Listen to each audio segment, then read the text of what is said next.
Hello everyone! It's another mini vlog. Yes, it's 2024. Happy New Year! So ayan guys, everybody is preparing for our New Year's preparation. So ayan naman, may konti tayong handa. And then ayan si Mr. nire-ready niya itong liempong belly and yung chicken na nasa oven na. And ayan, getting ready na yan para sa Vietnamese roll.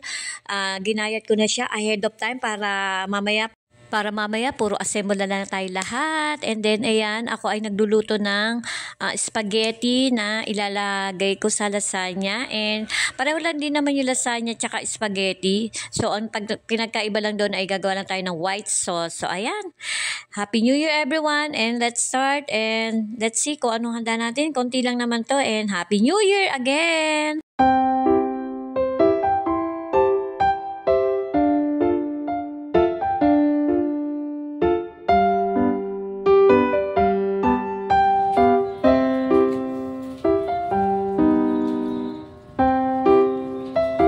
Lord, no. Hot dyan, hot. No, baby, no.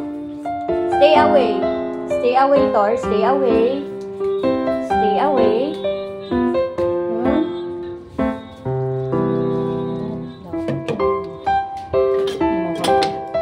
Ako naman na dyan.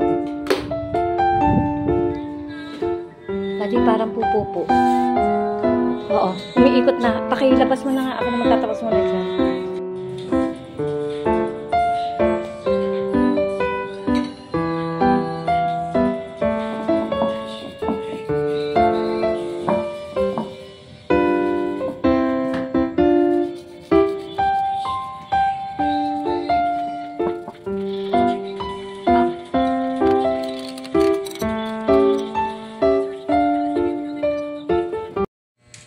Pansin nyo guys, hinahawakan ko yung daliri ko kasi nadala yung balat.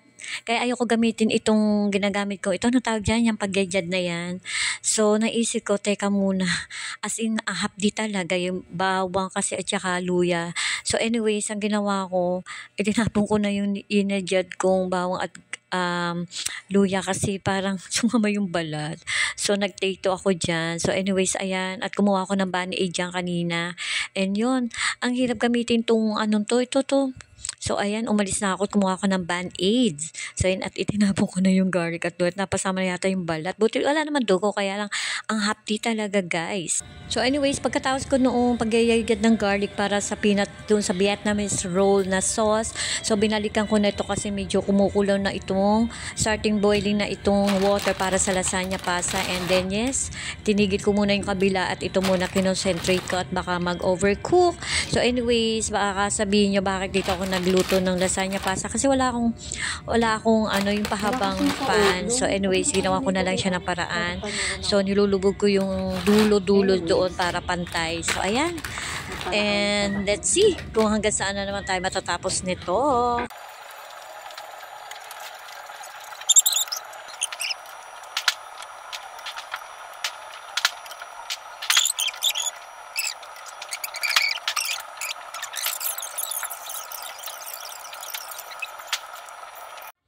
So, habang pinapalabing natin yung pasta, and then gagawa na tayo ng sauce. O, yan guys, don't bash me. Baka sabihin nyo, ba't ang itim ng aking kaldero? Malinis po yan. Ewan ko nga ba, bakit pa nagpapakulo ng itlog ay nangingitim itong aking kaldero? So, anyways guys, so ayan, naglagay lang ako ng, okay, again, don't bash me. Kanya-kanya tayo ng luto ng white sauce para sa pasta natin, na lasagna. And then, yes, ayan, naglagay na ako ng butter. And then, tinansya-tansya ko lang na to at mekos-mekos natin yung sauce na ito kung anong lapot at gaano kasarap ng timpla. So, dinamayan ko lang dyan ng pepper. So, ayan. So, ayan ang ating magiging pasta white sauce para dito sa lasagna later. And then, lahat ng ito, i-assemble na lang natin for today's video.